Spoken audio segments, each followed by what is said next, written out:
오늘은 주신 본문의 말씀을 가지고 시편의 복 5번째 시간, 주의 집에 사는 자의 복, 이런 제목으로 하나님 말씀을 나누도록 하겠습니다.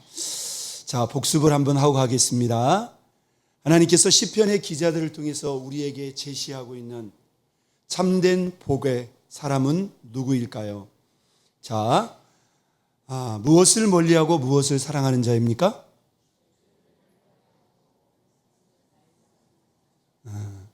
죄보다는 뒤에가 좀 약해졌죠? 죄를 멀리하고 말씀을 사랑하는 자. 확실히 복습의 효과가 나타나고 있습니다. 죄를 멀리하고 말씀을 더 가까이 하고 사랑. 이 사람이 하나님 앞에 복 있는 사람이에요. 두 번째, 하나님을 뭐뭐 하는 자? 순서대로 하나님을 의지하는 자.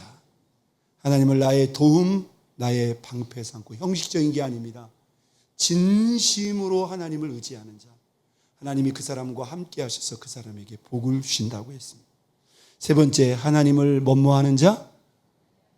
하나님을 가슴으로부터 공경하고 존중하며, 그러면서도 죄의 유혹 앞에는 그 하나님을 두려워할 수 있는 자.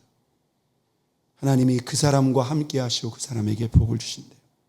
자, 2주 전에 배웠습니다. 하나님께 무엇을 주는 자? 왜 가까운 것은 생각이 안 날까? 제 마음속에 소망이 좀 작아지려고 합니다. 하나님께 무엇을 주는 자? 나의 삶의 소망을. 눈에 보이고 손에 잡히는 재물이나 인생이나 내 자신이 아니라 하늘에 계신 하나님께 소망을 두는 자. 그 사람이 하나님 앞에 복 있는 사람이라는 것입니다.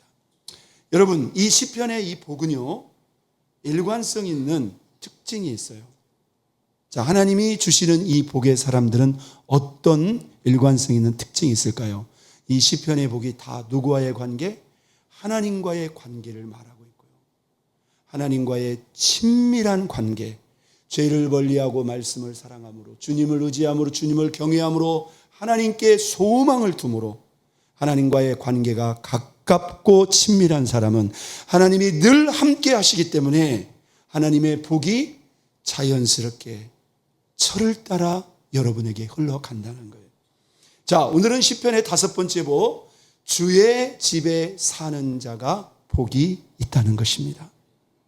주의 집에 사는 자. 여러분, 여기서 주의 집은 무엇을 말할까요? 주의 집은 하나님의 성전을 말합니다. 물론 구약을 지나 신약에 와서 이 성전의 의미는 훨씬 확대된 의미로 더 넓어집니다. 그러나 신약에서도 구약의 성전에 부여했던 그 의미가 전혀 적용되지 않느냐? 그렇지 않습니다.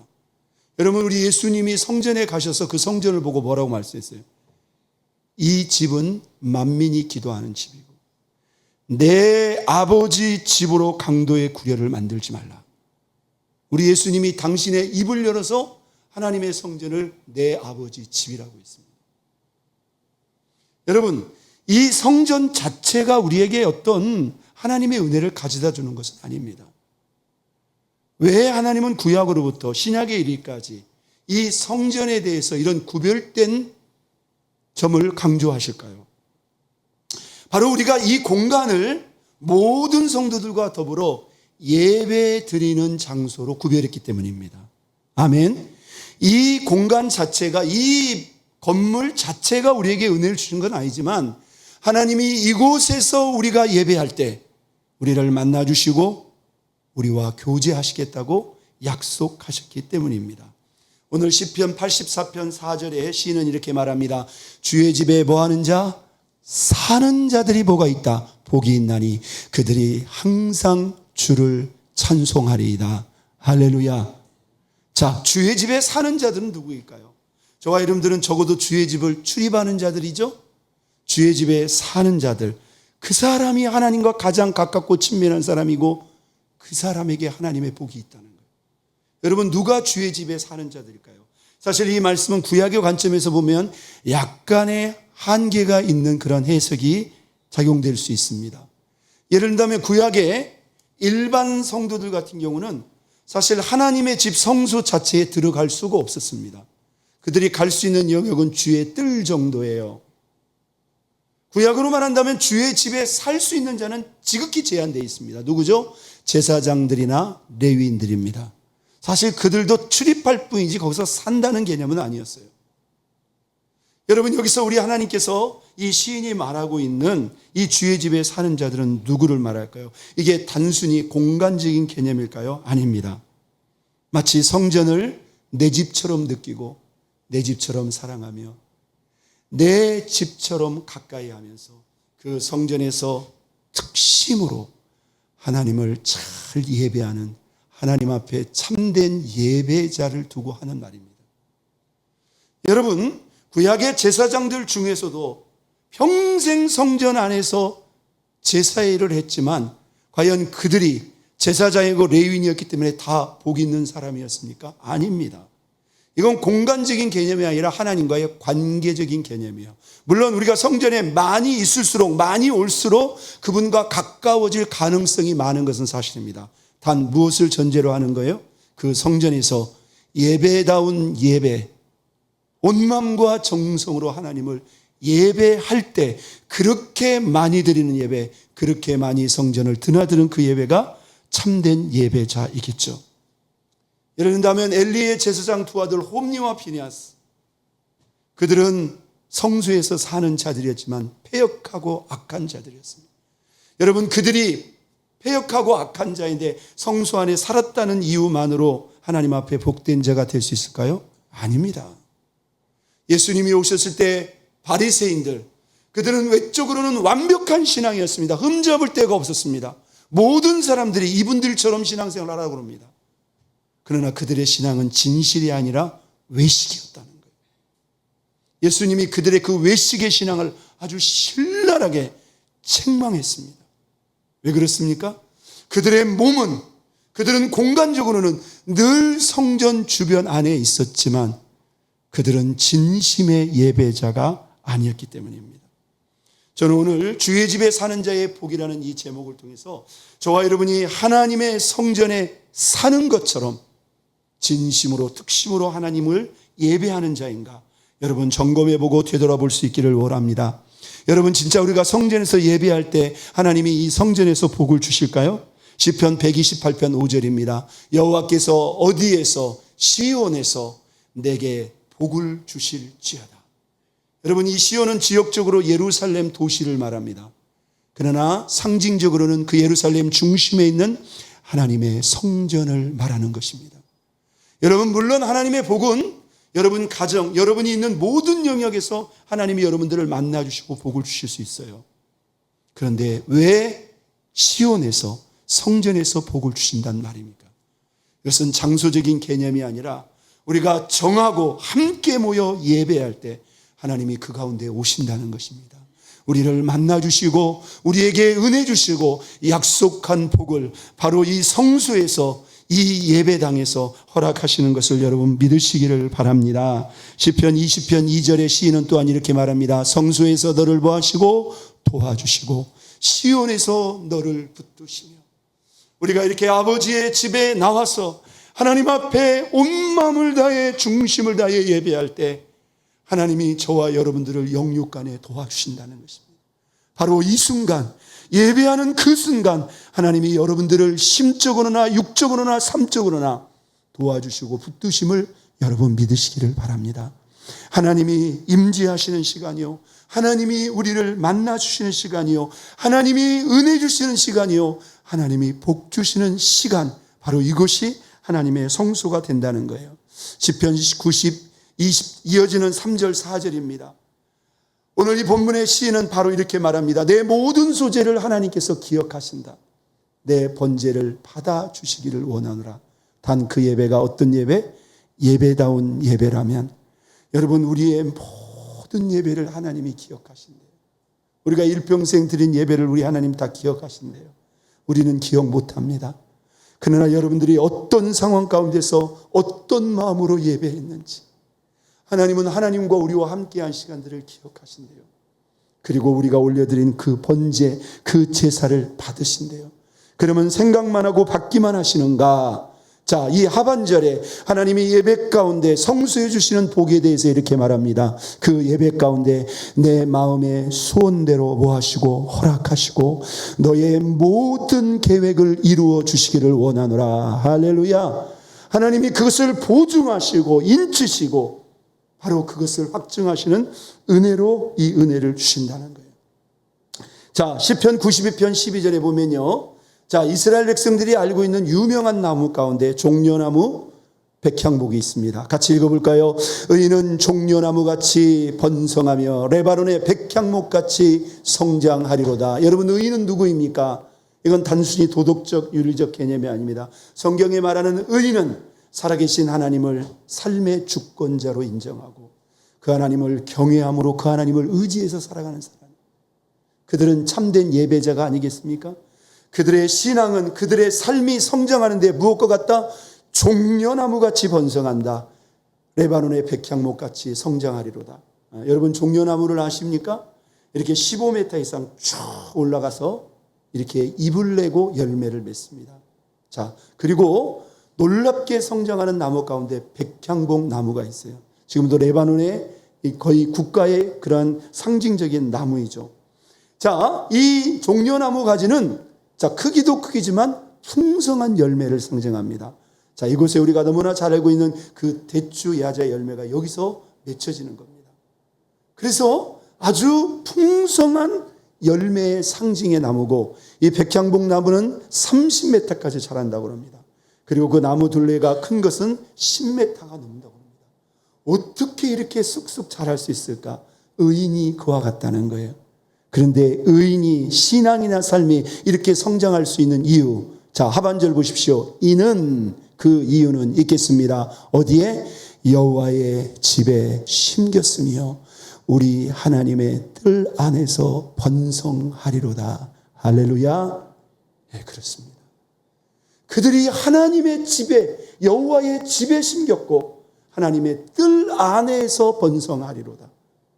마치 그들에게 이 하나님의 집은, 이 성전은 그들의 또 하나의 보금자리, 또 하나의 영적 둥지가 되는 겁니다. 그래서 그곳에 심겨졌고 그곳에서 번성했기 때문에 이렇게 아름답게 성장할 수 있다는 거예요. 여러분, 이게 예배자의 은혜요, 예배자의 축복인 줄로 믿습니다. 시편 23편의 말씀 여러분 아십니까? 여호와는 나의 목자시니 내가 부족함이 없으리로다. 다윗이 경험했고 다윗이 누렸던 여호와가 나의 목자가 되는 그 인생의 축복, 우리의 인생 가운데 푸른 초장 맑은 시냇 물가로 사망의 음침한 골짜기를 지날지라도 나와 함께 하시고 나를 지키시는 그 하나님의 은혜, 여러분 다윗이 느끼고 받고 누렸던 여호와가 나의 목자 되는 그 은혜의 근원, 뿌리는 무엇일까요? 시편 23편 말씀을 다윗은 이렇게 마감합니다. 나의 평생의 선하심과 인자하심이 반드시 나를 따르리니 내가 어디에? 여호와의 집에 영원히 살리로다. 아멘. 여러분, 이 다짐, 이 결단은요, 하나님이 나의 목자 되셨기 때문에 이렇게 한다는 게 아니에요. 다윗의 기본적인 삶이 뭐예요? 어떤 상황에서도 여호와의 집에, 하나님의 성전에 살면서 하나님을 예배하는 일에 그의 마음과 삶의 중심을 들였다는 것을 알 수 있습니다. 자, 그렇다면 누가 하나님의 집에 이렇게 주님과 함께 살 수 있는 진정한 참된 예배자일까요? 여러분, 우리가 하나님의 집에 산다는 거, 내가 남들보다 좀 성전에 많이 들어오면 그 사는 자의 반열에 들어갈 수 있지 않을까? 자, 의지적으로 이렇게 생각할 수 있어요. 그런데 이 말씀을 준비하고 묵상하다 보니까요, 하나님과 이 성전에 같이 산다. 여러분, 이건 누가 정하는 거죠? 우리에게 복을 주시는 하나님이 인정하고 정하신다는 거예요. 다시 말해서 우리의 입장이 아니라 하나님의 입장에서 그냥 단순한 예배자가 아니라 그냥 이 성전에서 함께 같이 살고 싶을 정도로 그런 성도가 있다면 그 사람은 진실로 하나님 앞에 복 있는 자라는 것입니다. 아멘. 여러분, 우리가 어떤 사람과의 관계를 이렇게 말할 때요, 내가 이 사람하고 같이 살고 싶다, 이보다 더 가깝고 친밀한 관계가 있을까요? 네. 여러분, 형제 친척도 같이 사는 거 쉽지 않습니다. 맞죠? 그러니까 이 같이 산다는 것은 뭐냐면 너무나 편하고 좋은 관계예요. 오늘 하나님이 아버지의 집에 같이 사는 자들이 복이 있다. 이건 단순한 예배자가 아니라는 거예요. 자, 우리 예수님이 예배에 관한 말씀을 직접 언급했습니다. 요한복음 4장 23절, 아버지께 어떻게 참되게 예배하는 자들은 무엇으로? 영과 진리로 예배할 때가 오나니 곧 이때라. 아버지께서는 자기에게 이렇게 어떻게 해요? 영과 진리로 참되게 예배하는 자들을 뭐 하신다? 찾으신다는 거예요. 여러분, 찾는 이유가 무엇일까요? 바로 우리 하나님이 원하는 사람, 우리 하나님이 필요로 하는 사람, 우리 하나님이 들어 사용하신 사람, 우리 하나님이 함께 살고 싶은 사람이 다른 사람이 아니라 이렇게 아버지께 참으로 영과 진리로 예배하는 자들이라는 겁니다. 그러니까 여러분, 우리의 예배의 깊이가 바로 하나님과의 관계의 깊이로 연결된다는 것을 우리는 이 말씀을 통해서 깨달을 수 있어요. 예수님이 요한복음 14장 23절에 누구와 함께 거처를 하고 싶다고 말씀했습니까? 예수께서 대답하여 이르시되 사람이 나를 사랑한다면 내 말을 지킬 것이고 내 아버지께서도 그를 사랑할 것이다. 그렇다면 우리는 누굽니까? 하늘아버지 그리고 우리 예수님께서 그를 찾아가서 거처를 그와 함께 하리라. 할렐루야. 예, 이게 가장 친밀하고 가장 가까운 관계라는 거예요. 우리가 주님을 정말로 사랑하는 마음으로 내 뜻, 내 기준, 내 입장을 내려놓고 하나님 말씀 앞에 순종함으로 그 계명을 지키면 하나님이 우리를 그냥 사랑하는 걸로 끝나지 않고 나에게 오셔서 우리와 거처를 함께 하신다네요. 그러니까 주의 집에 같이 산다는 것은 이것은 보통 관계가 아닌 거예요. 여러분, 과연 누가 하나님의 기준에서 볼 때 주의 집에서 우리 주님과 함께 살 수 있는 참된 예배자일까요? 자, 첫 번째, 성전의 예배가 그냥 성전 안에서의 예배로 끝나지 않고 그 성전의 예배가 어디로? 예, 성전을 넘어 말과 행실과 삶으로 이어지는 자, 이 사람이 진정한 예배자요, 하나님이 이 성전에서 함께 살고 싶은 자라는 거라는 거예요. 자, 여러분, 우리에게 대입하면 사실 대단히 높게 느껴집니다. 여러분, 이 성전에서 받은 감동, 받은 은혜가 여러분 성전을 벗어나서 여러분 어디까지 진행이 되고 흘러가고 있습니까? 이 받은 은혜와 감동이 여러분 가정, 여러분 이웃, 여러분 대인관계, 여러분 말과 행실과 삶으로 이어지고 있습니까? 여러분, 우리가 진정한 예배자라면 그 예배 가운데 하나님을 느끼고 하나님이 부으시는 은혜가 있다면 여러분, 이 은혜는 성전의 예배로 끝나서는 안 된다는 거예요. 물론 우리가 막 신앙생활을 시작하자마자 그것이 하루아침에 이루어질 수는 없는 겁니다. 그러나 10년을 믿고 20년을 믿고 30년을 믿는데도 성전 안에서의 은혜가 더 이상 밖으로 나가지 않고 30년 전이나 20년 전이나 10년 전이나 우리의 말과 행실과 삶이 전혀 달라지지 않았다면 여러분, 이 사람을 참된 예배자라고 말할 수 있을까요? 제가 이렇게 말하는 근거는 시편 15편에 이 부분을 집중적으로 다루고 있기 때문에 그렇습니다. 시편 15편에서 시인은 이렇게 말합니다. 여호와의 장막에 머물 자가 누구며 여호와의 성산에 사는 자가 누구니까? 내가 원한다고 해서 내가 의지적으로 성전을 많이 출입한다고 해서 무조건 하나님과 이 성전에서 함께 살 수 있는 자인가? 그렇지 않다는 거예요. 누가 주의 장막에 머물며 주의 성산에 살 수 있는 자인가? 그리고 이 기준을 말하는데요, 이게 다 성전을 넘어서 저 삶 속에서의 우리의 행실과 삶을 지적하고 있다는 것입니다. 바로 이어지는 2절 말씀입니다. 누가 주의 장막에 주의 성산에 머물 수 있습니까? 첫째, 정직하게 행하며, 두 번째, 공의를 실천하며 그 마음의 진실을 말하며. 있는 그대로 받아들이겠습니다.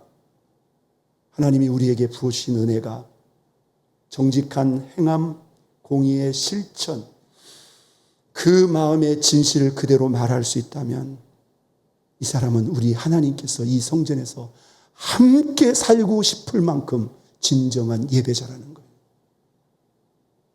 여러분, 저와 여러분의 예배를 무엇으로 여러분 진단하시고 점검합니까? 아, 오늘도 은혜 받았어. 내 가슴이 뜨거워졌어. 오늘 하나님의 음성을 들은 것 같았어. 그런데 정작 뒤돌아가서 여러분이 이 말씀을 적용하고 살아내고 실천하고 몸부림치지 않으면 여러분, 온전한 예배자로 설 수 없다는 겁니다. 우리가 분명히 이 방향을 열어야 돼요. 자, 이어지는 3절 말씀 무엇을 말하고 있습니까? 누가 하나님의 성산에 머물 수 있습니까? 그의 혀로 남을 허물하지 않고 험담하지 않고 그의 이웃에게 악을 행하지 아니하며 그의 이웃을 비방하지 아니하며 우리의 입술에 언어 생활을 두고 하는 말입니다. 여러분, 우리의 입술은 어떤 입술입니까? 이 성전 안에서 하나님을 예배하는 예배자의 입술입니다. 우리가 좀 기분 나쁘다, 감정이 상하다고 해서 막 험담을 하던 그런 입술을 가지고 와서 이 성전에 가서 예배할 때 저는 모릅니다. 그런데 하나님은 다 느끼고 있다는 거예요. 자, 우리가 이 성전에서 우리 하나님과 살 수 있을 정도로 온전한 예배자가 되려면 이 은혜가 밖으로 나가야 된다는 거예요. 밖으로 나가야 된다. 자, 이어지는 4절 말씀 읽겠습니다. 그의 눈은 망령된 자를 멸시하며 하나님 앞에 바르지 합당하고 악한 자라고 한다면 거리를 두어야 된다는 것입니다. 그리고 여호와를 두려워하는 자들, 진심으로 하나님을 경외하는 자가 있다면 어떻게 존대할 수 있어야 됩니다. 그리고 그 마음에 서운한 것은 해로울지라도 변하지 아니하며 내가 하나님과 약속한 것이 있는데 하나님과 약속한 것만큼은 해로울지라도 아무리 어려워도 반드시 지킬 수 있는 그 사람이 바로 이 성전의 하나님과 함께 살 수 있는 자라는 것. 여러분, 하나님과의 약속을 가볍게 여겨서는 안 됩니다. 하나님과의 약속은 반드시 지켜져야 됩니다. 자, 마지막 5절입니다. 같이 읽어볼까요? 이자를 받으려고 돈을 구워주지 아니하며 뇌물을 받고 무지한 자를 해하지 아니한 자이니 이런 일을 행하는 자 영원히 흔들리지 아니하리라. 이 모든 말씀이 어디에서 시작됐습니까? 누가 주의 장막에 머물며 누가 주의 성산에 살리까? 자, 이것은 금전의 관계입니다. 우리 그리스도인들은 금전의 관계에 있어서도 부끄럽지 않아야 됩니다. 깨끗하고 투명해야 됩니다. 이것은 우리가 세상의 개인 도덕 윤리에서도 거의 기본적인 것이죠. 이런 것에 흠이 있으면서 막 성전에 나와서 내가 하나님을 예배하고 예배한다고 해서 예배자가 될 수 있는 게 아니라는 거예요. 여러분, 제가 이제 제자훈련 가운데 참된 예배자 학교를 준비하고 있습니다. 여러분, 진정한 예배는 성전 안에서의 예배가 끝이 아니라는 거예요. 물론 우선적이고 1차적인 것은 성전 안에서의 신령과 진정의 예배이지만 이 예배가 삶의 예배로, 행동과 섬김과 실천의 예배로 반드시 이어지고 펼쳐져야 이게 온전한 예배자라는 것입니다. 여러분, 누가 하나님의 성전에서 하나님과 함께 살 수 있는 참된 예배자일까요? 자, 예배가 우리의 삶에 뭐가 되며 중심이 되며 하나님 앞에 나올 때마다 전심으로 예배하는 자입니다. 사랑하는 여러분, 제가 여러분들에게 아주 단순한 질문을 던지겠습니다. 여러분, 하나님 앞에 드리는 예배가 지금 여러분의 삶의 중심에 있습니까? 여러분, 예배가 예배되려면 반드시 우리의 삶의 예배가 중심으로 세워져야 됩니다. 너무나 안타깝고 마음 아프게도 이 한국교회가 코로나의 시간을 지나면서 지금 이 순간까지도 우리의 삶의 중심에 위치해 있었던 이 예배가 어느 순간 저 변두리로 삶의 저 뒤에 있는 차순차순으로 내려앉아 버렸고 이것이 돌려지지 않고 회복되지 않는 채 지금 수년이 지나가고 있다는 것입니다. 여러분, 예배는요, 내가 드릴 수 있으면 드리고 드릴 수 없으면 그냥 안 드려도 되는 것일까요? 어떤 분들은 예배를 감정적으로 반하면 드리고 싶으면 드리고 드리기 싫으면 뭐 안 드려도 되는 거 아닌가? 여러분, 그 자체가 예배라는 말이 아니에요. 예배는 최고의 존재인 하나님께 그 거룩하고 존귀한 이름에 합당한 최고의 존경과 영광을 올려드리며 그분 앞에 나아가는 것입니다. 여러분, 하나님은 이 예배를 기뻐하시고 이 예배를 우리와 약속하셨으며 이 예배에 우리를 만나주시고 은혜 주시고 복 주시기로 약속하신 하나님입니다. 믿으시면 아멘. 여러분, 이 구약으로부터 이어지는 이 예배의 은총은 지금도 계속되고 있는 거예요. 여러분의 삶의 중심에 예배가 있느냐 이 말이에요. 그리고 여러분, 시간 드리는 그 예배를 형식 수동적이 아니라 진짜 할 수 있는 대로 온 마음과 정성을 다해서 드리고 있느냐 이 말이에요. 여러분, 바로 이 사람이 하나님이 이 성전에 함께 살고 싶은 자라는 것입니다. 시편 84편 1절에 시인은 이렇게 말합니다. 만군의 여호와여, 주의 장막이 어찌 그리 사랑스러운지요. 아멘.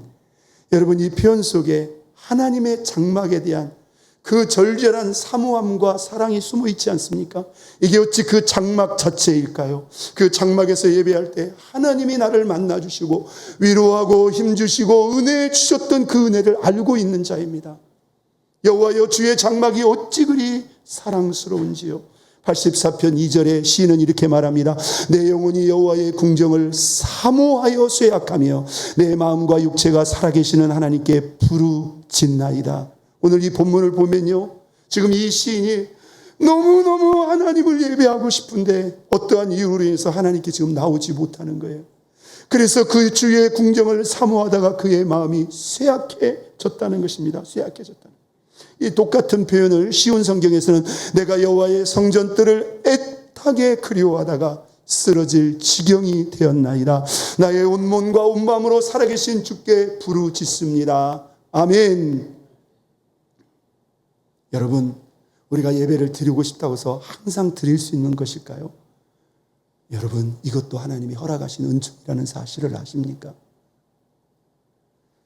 여러분, 저는 많은 분들을 보내드리는 가정 가운데서 지금 여기 우리 교회에 예배 드리는 우리 성도님들 가운데서도 우리 연로하신 어르신들이 정말 지팡이를 짚고 마지막 남은 힘을 다해서 이 성전을 출입하시는 분들이 있어요.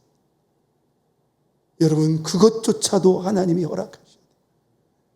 여러분, 우리가 다 누구도 예외 없이 우리의 마지막 순간이 가까워지면 내가 하나님의 성전을 가고 싶은데, 가서 찬송도 하고 기도도 하고 말씀도 듣고 싶은데 이게 내 마음대로 하지 못할 때 예배하고 싶어도 예배하지 못하는 그 안타까운 심령을 아느냐 이 말이에요. 여러분, 오늘 이 본문의 이 시를 지은 사람들은 그 표제에 보면 고라의 자손들의 시 이렇게 되어 있습니다. 고라의 자손들은 레위 지파의 핵심 지파로서 성전의 문지기로, 여기 찬양대로, 그리고 떡상의 그 전병을 준비하는 그런 레위 지파입니다. 여러분, 우리가 잘 알고 있는 대로 출애굽 과정에서 모세를 대적하여 큰 반역을 주도했던 사람이 바로 고라입니다.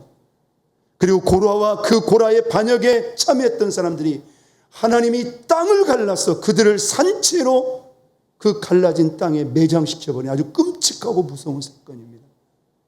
그런데요, 우리가 눈여겨봐야 될 사실은 그 고라가 반역을 주도했는데 정작 그 아들들은 그 아버지의 반역에 동참하지 않았다고 기록하고 있습니다.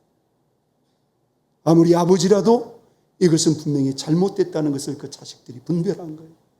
그래서 그들이 그 반역에 참여하지 않았고 하나님이 반역에 참여한 모든 사람을 즉시 다 심판하시는 그 심판에서 이 아들들이 살아남은 겁니다. 그리고 그들이 주어진 그 지파의 계명을 따라서 여호와의 그 제사장직과 그 레위 지파의 직을 감당하는 거예요.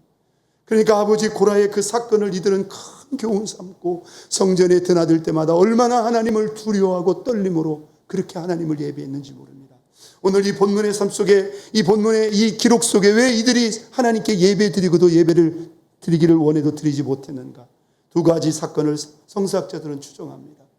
다윗이 압살롬의 반역으로 그가 예루살렘에서 쫓겨나갔을 때 여호와의 법궤가 따라 나갔고 수많은 레위인들이 따라 나갔을 것이다. 그래서 그들이 다윗과 피난을 다니다가 이제 예루살렘 성전에 나가지 못하고 그 성전에 가서 예배하지 못하는 것을 안타깝게 생각하면서 이 시를 기록했을 것이다. 아니면 유다가 멸망하고 모든 유다 백성들이 바벨론으로 끌려갔을 때 그 바벨론 포로 생활을 하던 수많은 레위인들 가운데 고라의 자손들이 그들이 과거에 예루살렘 하나님의 성전에서 마음껏 예배했던 그 순간을 그리워하면서 그 안타깝고 애틋한 마음을 이렇게 표현했을 것이다. 여러분, 우리는 기억해야 됩니다. 우리가 원해도 예배할 수 없는 그 상황, 일할 수 없는 밤이 오듯이 예배할 수 없는 시간들이 우리에게 올 수 있다는 것을 생각하고 여러분 먼저 예배를 구별하고 먼저 예배를 올려드리는 저와 여러분 될 수 있기를 바랍니다. 여러분, 왜 예배는 우리의 삶의 중심이 되어야 됩니까? 오늘 시편 84편 10절에 고라의 자손들은 이렇게 말합니다. 주의 궁정에서의 한 날이 다른 곳에서의 몇 날보다 천날보다 나은즉. 여러분, 이게 하나님 앞에 예배의 가치입니다. 우리가 이 아버지의 집에 있는 시간이 이렇게 값지고 귀하다는 거예요.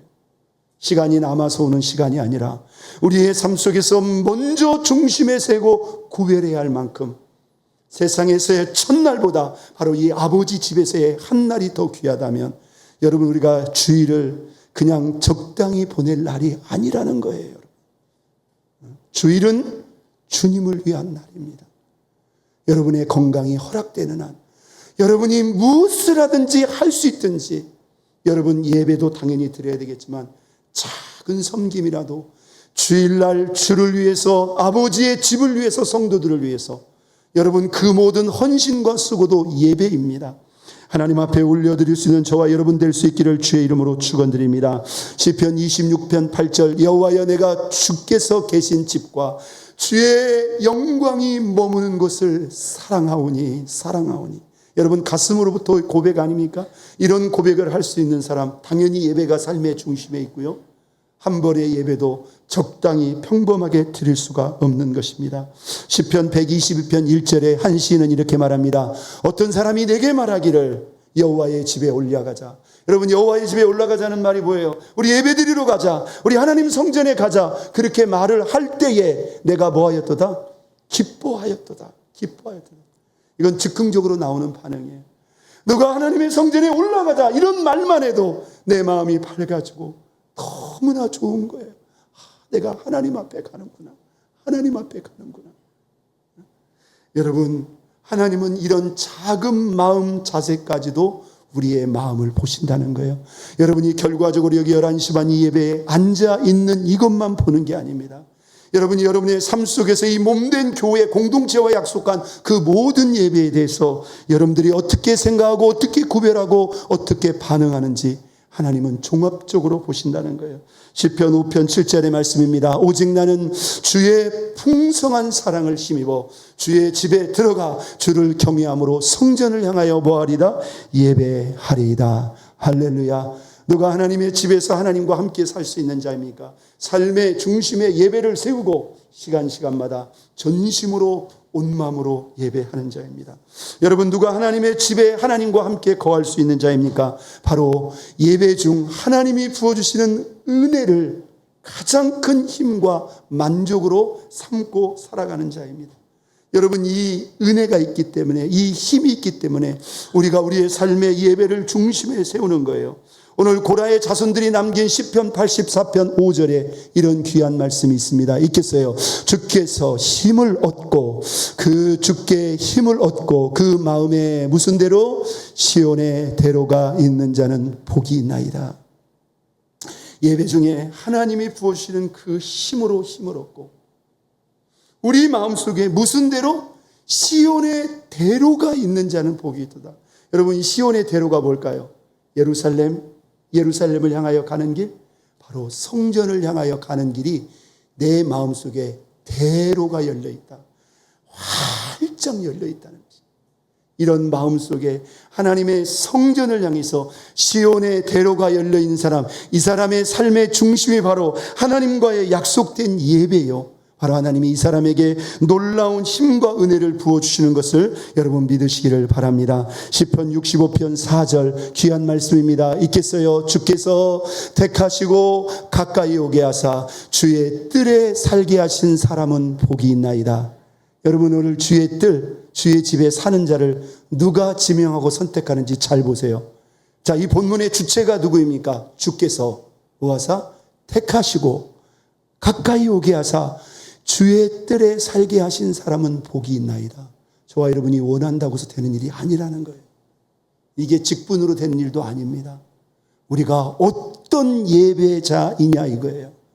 주님이 택함 받은 사람, 주님이 가까이 오게 하시는 사람만이 주의 뜰에 살게 하시는 복이 있는 걸 믿으시기를 바랍니다. 우리가 주의 집, 주의 성전의 아름다움으로 만족하리이다.